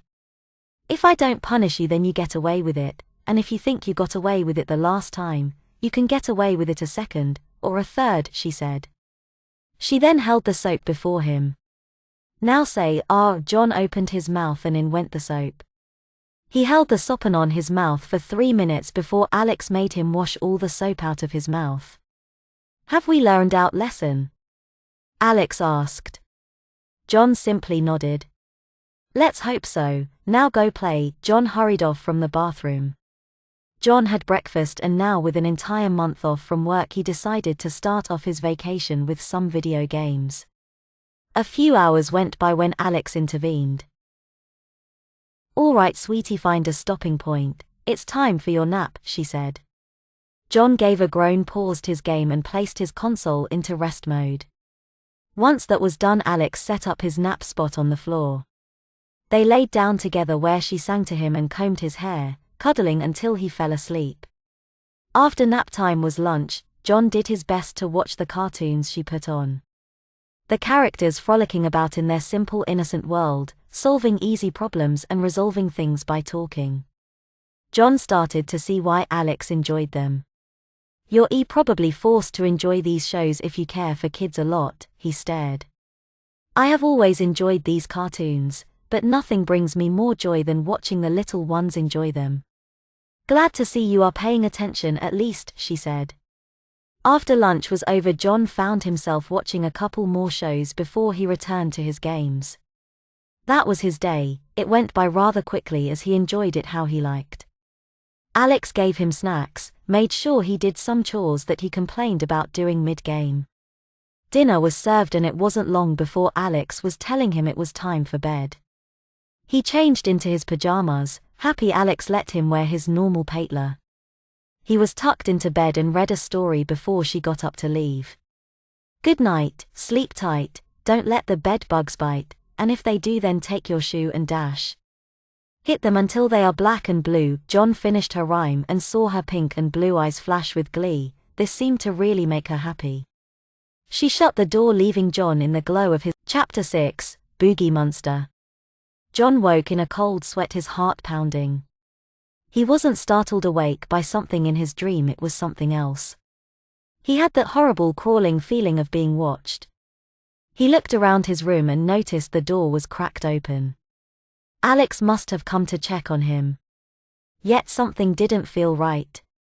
That is when he heard something, a crash, coming from the kitchen. John jumped up from his bed and opened the closet, grabbing a wooden bat he kept just in case someone broke into his house. He crept slowly down the hall toward the kitchen. He could see some shadow in the darkness. His eyes playing tricks on him as the shadows wanted to merge and distort the silhouette of the man. John reached for the light switch, held the bat firm and gave the switch a flick. For a moment, just a second, the flood of light revealed the man. No, this was no man. What John thought was the distorting shadows was actually the creature's many arms bending in several wrong places like a broken arm. Matted black fur that seemed to undulate about his body like writhing tentacles or thick black syrup. A massive head on a deformed spider-like body. 8 black pits for eyes, a wide mouth with many crooked sharp teeth and chelicerae, that was reminiscent of a mustache. The creature looked up to see John. It was only for a second, and the lights no longer wished to show such a monster, they went out with a pop. Triple AAHHHHHH, moaned the creature. An adult has spotted me, he spoke with a click-clack of a deep guttural voice and at the same time a sweet heavenly voice. John heard the creature sniff the air. No. CHHH33LLLLDDD, joy and glee resonated deep inside the thing. On the way to the potty, little boy, little girl? It asked. Seems you missed it, it said. John began to feel water dripping down his leg. He was peeing himself. In the face of something like this, who could blame him? The creature let out a gasp and John ran back for his room. That thing would kill him. John stopped at Alex's room as he remembered he had a monster of his own. John pounded on Alex's door. Alex? He called. The door swung open quickly. A burst of cotton candy flames around her. What? She asked, scared for John and not upset she was so rudely awakened. THTH, there's, John pointed toward the kitchen. Alex didn't need another word. Her flames danced around her arms as she headed for the kitchen. A moment went by and she returned, flameless. There was nothing there, sweetie, she said. But what were you doing up so late? She asked, concern and a hint of annoyance in her voice. I heard something in the kitchen and TTH, there was this big monster and dash. Okay, calm down, she said, reaching to pull him into her arms. You had a horrible nightmare, come on let's get you cleaned up, she said, pulling him back to his room. She got him undressed and went about wiping him down much like yesterday morning. All right, keep your legs together, she told him, and he felt a new pair of underwear slid up his legs. He moved his butt so she could slide it on the rest of the way. As she was getting his dinosaur pajamas on, something felt odd. He wrote it off from tiredness and soon Alex had him dressed and back in bed. She sang him a lullaby to help calm him down and soon he was back to sleep. John woke up and shifted a bit, he felt something wrapped tightly around his morning wood. It was soft and warm. He couldn't help himself, he hadn't masturbated in a couple of days. Now he was feeling pent up. He began to imagine Alex. Sadly, sex was entirely on her call, but it wasn't going to stop him from daydreaming about her. It didn't take him long, and so long as he got his underwear into the hamper, Alex wouldn't know. There came a knock on his door and Alex walked. Hi sweetie, I just wanted to check to see how you were doing, she said. I'm fine, he grumbled and watched as she began to move the bed sheets and started to tug at his pants. What are you doing? He asked, trying to find her off. I wanted to make sure you didn't have another accident after last night. She eventually won and tugged his pants down and giggled. John burned with embarrassment. Well, I was expecting a different kind of wet stain, but I'm happy you like your pull-ups, she said. Pull-up? John looked down to see he was wearing the training pants. Worse, it was decorated with Disney princesses. You put me in this last night? He yelled. Yes, I felt it was necessary considering the last couple of nights. You said those didn't matter. They were accidents from getting used to you. John, you were very scared from your nightmare and I was worried you would pee the bed again. It was to protect you. Fine. John huffed, but why? John gestured at his new undergarment. Why something so girlish? I hate how everyone mistakes me for one, and this doesn't help. He roared. For one, it is adorable, and two, it was dark. I just picked one, she said.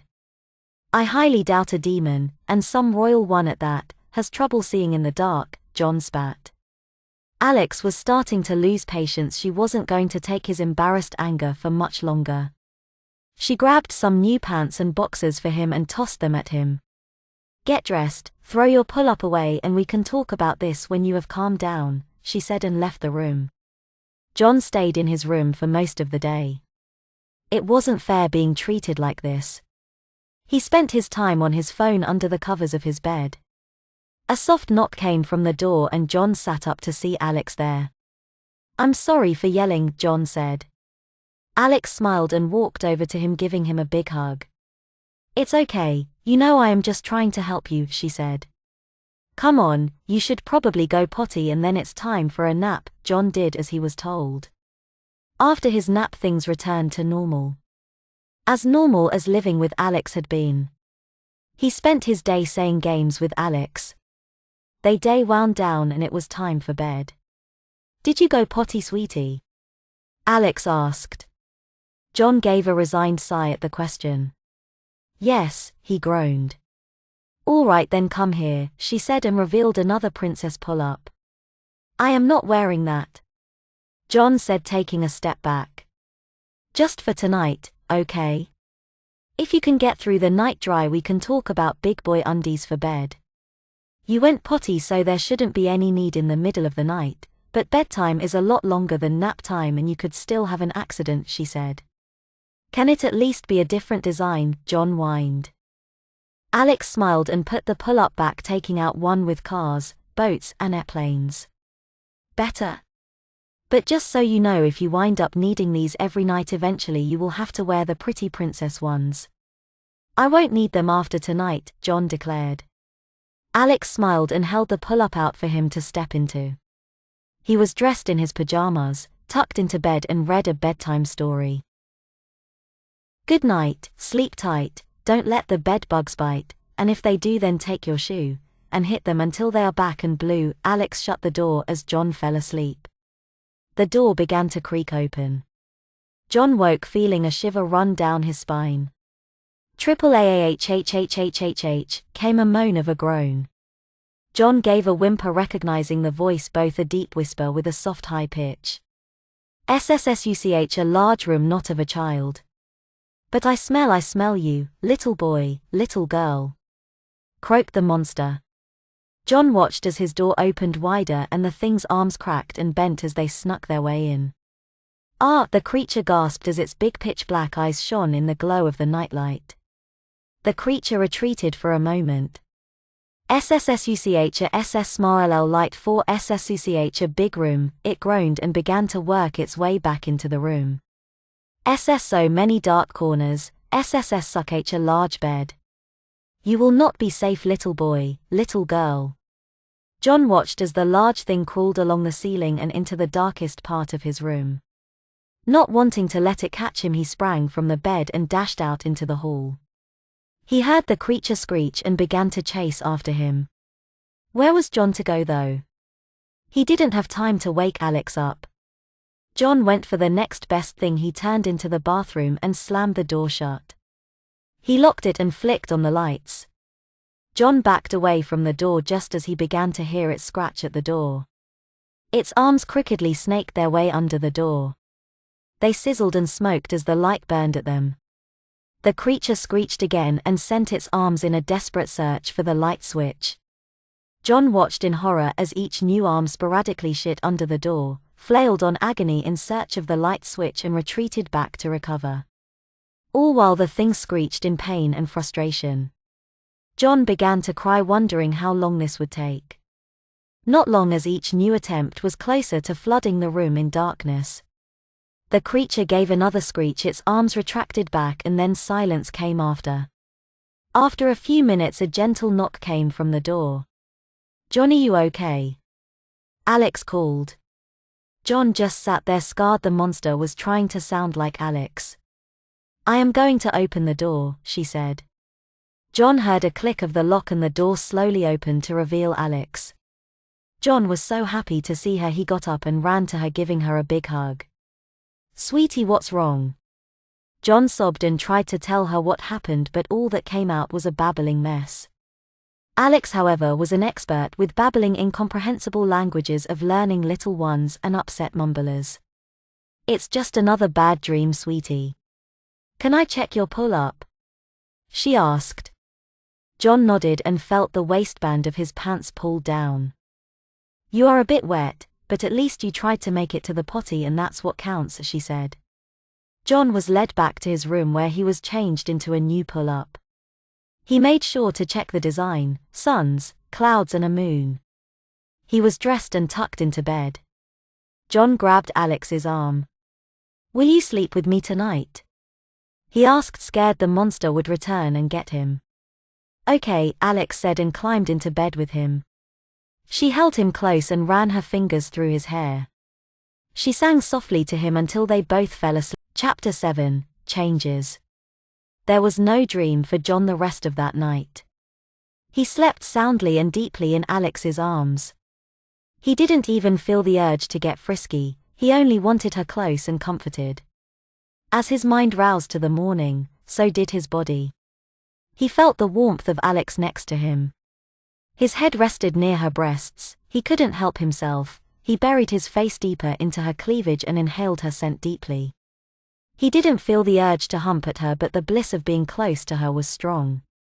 He began to feel Alex's fingers run through his hair again. She was awake as well and also enjoying the moment they were sharing. John wanted this to last forever, but it was not meant to be. A pain shot through John's bladder and he felt a squirt of urine escape. A cramp in his gut followed next, and it took a bit of effort to control his sphincter from opening wide for the poop. He had to go and beg Aunt to scramble out of bed. Alex, taken aback by the whole thing, wondered what was wrong. "I have to go potty," John said. Alex then began to help get the covers out of the way and let John get out of bed and run to the bathroom. On his way, he lost his pants as they easily slipped off. John succeeded in making it to the toilet. After he cleaned up, he pulled up his training pants and headed back for bed. Alex had met him in the hallway. "Good job, sweetie," Alex said, pulling him into a hug and patting his head. John smiled, feeling accomplished for making it. He rested his head into Alex's breasts, wanting to go back to bed and enjoy that perfect morning. Something was off, however. John pulled himself from Alex and looked up at her. Looked up. John's jaw dropped as he looked up at Alex. He had to be dreaming or something. He guessed he was about a foot shorter than Alex. This had to be a dream. How could he be shorter than her? "Why am I so small?" he yelled. Alex smiled and patted his head. "I am actually surprised you are so small as well. Oh, but look at how adorable you are." Alex pulled him into another hug, like a mother who hadn't seen her child in years. John pulled himself from her arms. "Why am I smaller?" He began to panic. "Well, it's part of the game, sweetie. The more you act like a child, the more you will become one. Don't forget that while I am going to help you achieve your desire, I am also trying to make you lose. Now we have a little time limit before things get really fun. You need to be an adult in a month before you go back to work. You do have, what? 2 weeks of sick days? Maybe you could argue you need to work from home. Done right, you might get an extra month. So wait, you're trying to turn me into a child? Into a baby? Oh Johnny, it is not like this is hard. A very simple deal, a very easy game, you are just now seeing that you are losing and the consequences of that. So just step up your game. She told him. All your rules are just going to make me lose, or you will punish me for breaking them, he said. And I can change the rules as I see fit. Now how about showing me you can win by getting dressed for the day, instead of walking around half-dressed? But by golly you are so gosh darn cute, if that little bum was in a diaper, I don't know if I could contain myself. Alex tried to wrap him up in a high again, but he deflected her off and hurried to his room, leaving her to pout sadly at the loss of the hug. John got a firm reminder of who she was. She was a demon trying to take him away. John began to get dressed. He was going to prove to her he was an adult. Yet there was a problem. None of his clothes would fit him now. Alex knew this well, as she was standing by the door watching him as Hebel looked at a pair of boxers that were now too big for him. My clothes don't fit, he said, head hung low. Oh no sweetie, you need new clothes. Alex said, fake surprise in her voice. I have a couple spare clothes you can wear, which do you like more? She pulled out from nowhere 2 hangers with clothes. One was a simple blue and white striped shirt, with a pair of overalls with a picture of a bear on the front. The other was a yellow dress with white lace and pink bows. John took a step back as she presented them. Yet she also showed a trick he could use. Can't you just shrink my current clothes to fit me? He asked. I could, but I am not going to, as the rules say, I can dress you in whatever way I want, she said. A cold dread ran through John as both options left him looking childish. His eyes locked onto the dress. Between the 2 options he liked that one less. Alex took notice of where he was looking. Oh? Do you like the dress more? I was wondering when you would come around, she said. No. John yelled, I'll wear that one, he said, pointing to the overalls. Alex gave a sad smile and tossed the overalls on the bed. Why not try it for once?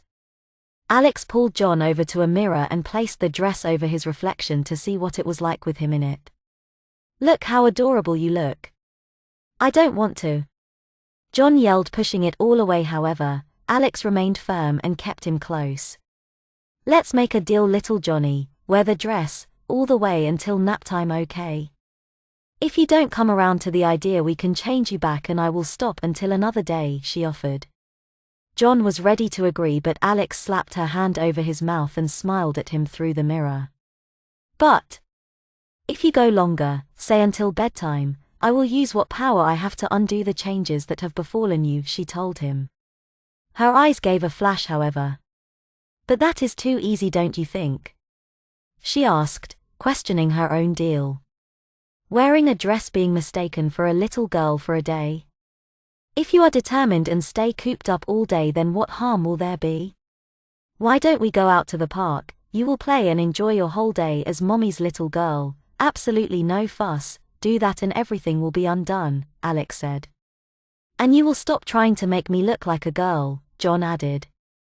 He didn't want to do this deal, but to be back as he was and to get ahead of Alex's little game would be worth a little humiliation. If you can admit you had no fun while playing a girl, then I will forever stop trying, she said. Fine then, deal, John said. He saw Alex's eyes flash with glee. She excitedly began to remove John's clothes. For a moment John wanted to back out of the deal as his shirt was removed and the dress was brought over his head. Alex's hands guided his arms through the sleeves and his head soon popped out of the top. The dress was tied with a pink bow and before he knew it Alex was brushing his hair. John looked at himself through the mirror. If he didn't know better, he would easily be seen as a girl. It was a fear made real. John fidgeted at the hem of the dress, his legs squeezed close together, and it was then he realized something. We forgot the he stammered and pointed at his crotch where he still wore the pull-up from the night before. We don't want to get your dress all dirty from an accident, sweetie, so we are going to leave your pull-up on, Alex told him. Look how cute you are, Jenny. Alex said, holding John close as she looked at him through the mirror. John was against this whole thing. He wanted to call the whole deal off and face the consequences. Yet he thought about how long it might take him to get back to being his old adult self and if he would make it before a month was up. This was the fastest way to get back to normal and he would see it through. So, what does my little girl say to a nice breakfast and then we head out to the park for some fun? Alex asked. Can't wait, John said, still staring at the little girl in the mirror. For the rest of the morning, nothing changed other than Alex changing John to Jenny and referring to him as her little girl. Alex was in high spirits, much higher than the previous days. John suspected she preferred carrying for girls over boys, but somehow that didn't feel right. After breakfast, Alex packed a few things for their trip to the park. John did his best to avoid going, but Alex ushered him to the car. What happens to my car? John yelled, his voice no manlier than the little girl he appeared to be. His rust bucket of a car was now a high-end minivan. Oh, did I forget to mention? I believe I said I had everything prepared, the 2 rooms I wanted, your extra long vacation, and I changed your little car to fit our new little family lifestyle. Alex opened the passenger door and stored the bag of things, then turned to John. Now let's get you buckled into your car seat, she said. I don't need a car seat. John protested. Sweetie, you are far too young to not be a car seat. This is for your protection. Alex went to pick John up, but he backed away. I believe it is in the law that if I am above a certain age or a certain height I don't need a car seat. I am at least one of those things. Alex gave him a stern look, then summoned forth a book. She put on a pair of reading glasses and looked over the book. After a moment she closed the boom and it turned into a measuring tape. She measured John's height and frowned at the results. The measuring tape was snapped back up and her glasses were thrown away in a puff of smoke. Look at that, it says you need to be an age of 8 years old or 4 foot 9 inches. My little Jenny Wenny is 4 foot 10, so mommy can't buckle you in your car seat, if you really don't want to, she said. See, I'm an adult, John said and began to climb into the car and take a normal seat. You are still mommy's little girl though. Alex sang. The door was shut and Alex began to drive them to the park. Along the way Alex's complexion changed to a pale tone with only a bit of pink to it. John could see in the rearview mirror her eyes changed to a bright blue. Now she looked human. John began to feel the anxiety of humiliation flood through him. He wished he never took this deal. It's okay, sweetie, this will help you get over your shyness, Alex told him as they came upon the park. John could see there were not many people there, but like him and Alex, cars were just pulling into parking spots. Alex opened the door and she had to pluck John from his seat. Take mommy's hand, honey. Alex firmly grasped John's hand and began to lead him. They walked across the grass and past a couple families. They gave a friend good morning and Alex made John reply as friendly and loud as he could. John did his best to hide and in response Alex apologized for her shy daughter. They found a spot that wasn't too far from the playground. Alex wanted to be able to watch her daughter while she played. You go play, honey, I will call you when it is time for lunch. You won't be having a nap, so show me you can be a big girl and not get cranky, Alex told him, and shooed him off to the playground. John slowly walked toward the playground. The feeling of air blowing so freely between his legs made him feel as if he was naked. Every step he took felt like eyes were on him. John sat down on a swing set and gently rocked back and forth. He dared not actually take to the skies for fear people seeing his pull-up. Hi! A voice said. John snapped his head up to see a young girl in a blue dress. She was probably no older than 10 with black hair and a bright blue headband. My name's Sarah, what's yours? She asked. John looked over at Alex. Even though she was far away under the shade of a large maple tree, he could feel her gaze on him, almost see the glow of her eyes piercing him, willing him to play. Joe, he stopped. He couldn't say his real name, could he? Reveal to this girl, nay the world, that he was a guy dressed like a little girl. Progressive times these were, sure, yet it felt wrong to him. like a deep secret that once out would make him a laughing stock of the world. Jenny, he said, heart hammering in his chest. He wanted to cry, to call for mommy and hide away, but that would mean Alex would win. He reminded himself why he was doing this.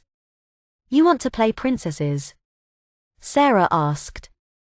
I am Princess Elizabeth Prettyflower, she said with an air of exaggerated elegance. Who are you going to be?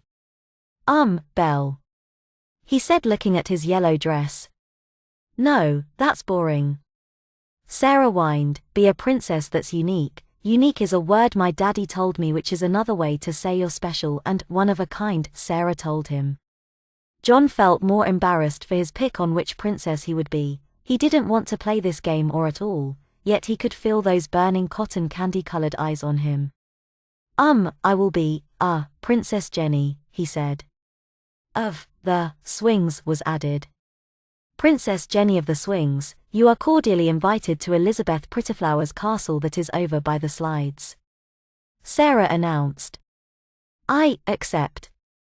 With that, Sarah turned and began to head toward the jungle gym set. John hesitantly got off the swings and followed. He looked back at Alex, who was reading a book. He wondered if she was getting any sort of boost to her power from such a far distance away. How far was too far for her? Farther than you think, little Jenny, for mommy is always so close to you, came Alex's voice. John froze. She could read his mind. Calm down, sweetie, it is just telepathy, now go play with your little friend. Playing princess was nothing more than climbing to somewhere high and then pretend gossip. Did you hear of Miss Pattyworth the baker? She doesn't add flour to her pastries, Sarah would say. I heard Victor von Victorson does not like tea, Sarah would announce. The small silly gossip eventually eased John to think up his own. I heard, Betty, Wainwright prefers fish for a dessert, he said. Oh, I have heard, she is so prude, Sarah would agree. As the two gossiped, John began to feel more at ease. He forgot about his situation. It was tea until a strong breeze would remind him of the lack of pants, or when he climbed down and his dress would billow out a bit. John was starting to have a bit of fun playing with this girl. Jenny honey, time for lunch. Alex called. Oh. I'll see if my mom will let me join you, we can pretend it's a tea party. Sarah said. John and Alex walked to their picnic spot, and it wasn't long Sarah ran over and joined with her own little snack. Hi, are you Jenny's friend? Alex asked. That's Princess Jenny of the Swings to you, and yeah, I'm Sarah. A couple came by. Tony introduced themselves as Sarah's parents. Oh, glad to meet you, this is my daughter Jenny, Alex introduced. John watched as the grown-ups were talking and the kids ate their lunch. John could help but watch as Alex seemed to have an unblinking gaze at Sarah's mother. After a time, Sarah's parents decided to head home, leaving Sarah in Alex's care, letting their daughter play with her new friend. Do either of you need to go potty? Alex asked. Yeah, Sarah answered. Alex then stood up. You too, Jenny, both of you take my hand. That's fine, mommy lets me run ahead so long as I don't cross the street on my own, Sarah said. We hold hands when we travel anywhere, sweetie. It can be more fun, Alex said. Sarah did as she was told, and the three walked to the bathrooms. When they reached there, Sarah was let free and she headed inside. Alex began to pull John inside but stopped. Jenny sweetie, we are going potty, like big girls, Alex said, and gave him a small tug into the girls' restroom. John kept his head low. He wasn't allowed in here. His whole life he had gone to the boys' room. He was still a boy, he didn't belong. He caught a glimpse of himself in the mirror, however, and he didn't look out of place now that he saw himself. As the three did their business, John began to notice Alex's attentiveness with Sarah. She was like an overprotective mom, making sure Sarah was all right. It wasn't to say she neglected John at all either, but she seemed more driven than before. The three left, and once more Alex has them hold hands back to the picnic. The two little girls were free to play on the playground. Their little game turned to tag, follow the leader, and so on. The longer they played, the more the better John felt. He hadn't had this much fun since his adult life began. The day soon wound down. Sarah's parents came to pick her up and the five of them stood in the parking lot. "Did you have fun, Sarah?" Sarah's mom asked. "Yeah, it was great," Sarah said. "All right, well, let's go home, we will have dinner ready soon." Alex stood close to Sarah and was pulling the girl close to her. "Can I have a sleepover?" Sarah asked. "Maybe another night," her mom said. John noticed Alex holding Sarah close to her. As her parents kept trying to get their daughter to follow, Sarah whined and pleaded to stay the night. Alex once more was unblinking and he began to catch a glimpse of her pink and blue flames flickering across their skin. John began to think she was planning on keeping Sarah. There was no way he was going to let her use her powers on Sarah the way she was doing to John. For all he knew, she was already trying. Sarah's parents were still trying to convince their daughter, but they were giving in. John quickly grabbed Alex's arm and did his best to pull her away from Sarah. "Mommy, I need to go, really bad," he cried, breaking whatever spell Alex was trying to cast on the family. Sarah slumped off to her mother and the three of them began to head home. Meanwhile, John was pulling Alex to their car. Alex opened the door and John climbed in. He noticed Alex was looking back at Sarah and the family. "They are taking my little girl, that is my daughter they are taking, give her back," Alex growled, her cotton candy flames flickering from her eyes and skin. John remembered there was a line in the summoning book about Alex. The demon is jealous of other maternal figures that could be in your life and will seek to replace them. Once more, John thought quickly on how to distract Alex. She needed to care for him and tend to his needs. He quickly reached into the cooler they brought, pulled out a water bottle and without hesitation dumped some of its contents into his pull-up. "Mommy, please," John cried, holding up his skirt to show off the wet undergarment. Alex snapped her head to see John standing there in his wet pull-up. "Oh sweetie, could not hold knit in?" Alex asked. John gave a sniffle and shook his head. "Can I ride in the car seat?" he asked, hoping this will keep Alex focused on him. "Of course, baby," Alex said, more than happy to treat John as if he was even younger. John was strapped to the car seat and they drove home. John was able to distract Alex. He made sure to remind Alex now and then about how he wanted to be a big boy but how he wet himself. Alex reminded him he was her little girl, and John rephrased his pronouns and he hoped he could be a big girl soon. However, he had been quiet for just a bit longer as they were nearing home. Once home, Alex was once more mumbling about some woman stealing her little girl. John tried to put the focus back on him. Perhaps it was because they were home. Now Alex didn't need to focus on driving and her wet little girl could be taken care of more quickly now that supplies were close. Alex paced about the living room like a mother worried for the safety of her child and at the same time a demon plotting to kidnap a child. "Oh, I know," Alex mumbled, "I'll just turn her mother into a baby, still cognizant of everything, and make her watch as her daughter becomes my little girl, calling Emmy mommy," she plotted.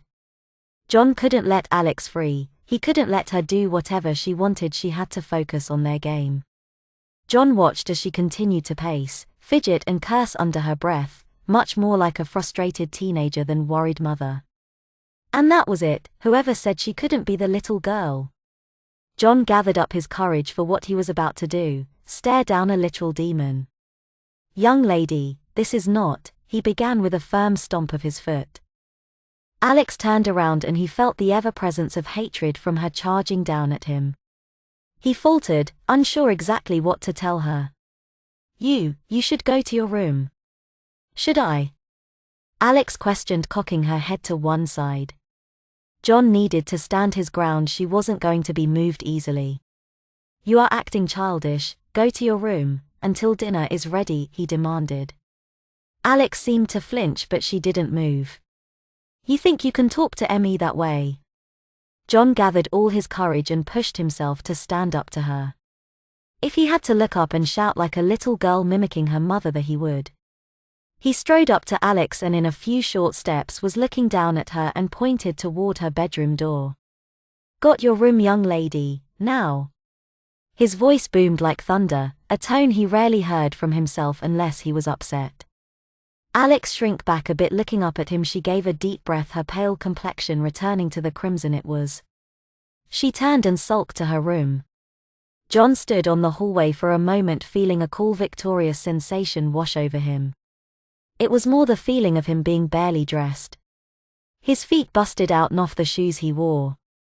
His legs stretched the limits of his socks. The dress he wore was above his weight, showing off the wet pull-up that strained to keep tied around his waist. John got dressed in some casual clothes and went about making dinner. He wasn't sure if Alex was staying in her room or doing some demonic witchery. As he finished up dinner, he went to Alex's room and knocked on her door. Alex answered, her pink and blue eyes burning at him. "Dinner is ready," he said. "Thank you," Alex snapped. It was a silent and awkward dinner. All of Alex's work had been undone and John knew she had won that bet. Her plans to kidnap Sarah possibly foiled. After dinner, John decided to have a beer and offered one to Alex, and she waved him off. John began to watch TV, but it was hard to watch with Alex trying to burn him alive with her gaze. "You can't kidnap kids," he started.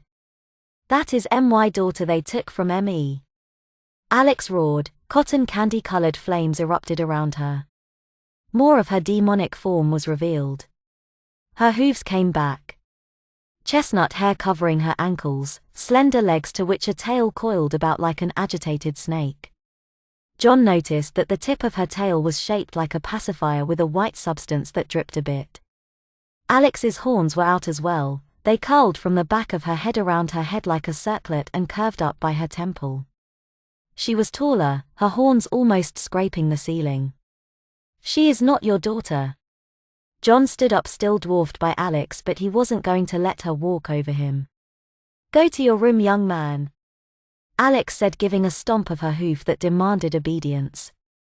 John, however, didn't budge. She wasn't the only one who can play that game. "Go to your room, young lady," he said, giving a stomp of his own foot.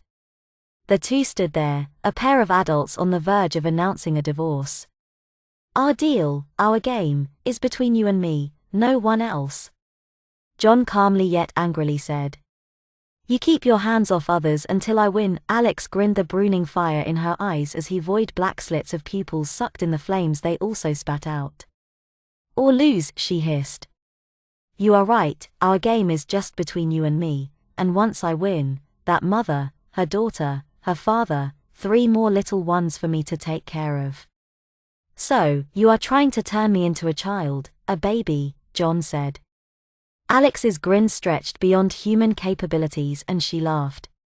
Flames danced about her as her clothes changed and a pair of wings unfurled. Her wings stretched out on long bony claws much like a bat. They were decorated with stars, moons, clouds, and seemed to dance and change to animals and toys and baby paraphernalia. More so, the cryopatagium of her wings continued to drop last the ends of the wings into long sheets of soft fabric. Alex demonstrated her ability to manipulate and wrapped John up in a bundle of baby blankets. They even detached and regrew, ready to bundle up the next baby. John struggled to get out of the blankets, but he felt Alex's hand on his cheek as she stared at him down and sighed adoringly at him. "Oh Johnny, I guess I can't bend the truth at this point. I got flustered with little Sarah, I gave it all away. I just want to show you and everyone how much they need me, how much they need their mommy." "Yeah. Well, I think you are just a bratty girl playing adult. I'll have you over my knee and give you a firm spanking when I dash." "Ha ha ha ha ha ha ha ha," Alex laughed. "Johnny, rosin up your bow and play your fiddle hard, for helleth broke loose in here and I deal the cards. If you win you get shiny office made of gold, but if you lose I will have your soul." Alex boomed, her flames erupted around her and she returned to the 5'10", crimson-skinned woman she had been displaying. The blanket covering Johnny also burned away. "Enjoy your beer, sweetie," Alex said, patting his cheek as she handed the bottle to him. "It will be a baba of milk before too long," she said and walked out of the room. John sat down and took a big swig of his beer. The game was in full swing now. He couldn't falter now. If he did, Alex would be free to push her demonic will on others. Do not think, however, that in my ritual I am not as terrible and powerful as any other demon, her words echoed in his mind. The rituals were meant to challenge human morality. Hers was a double-edged sword. Why in a book of blood sacrifices would you perform the little kid's one? Because it was easy and simple. What a laugh if you did get a demon, how much power would they have? These were thoughts John had when he first saw Alex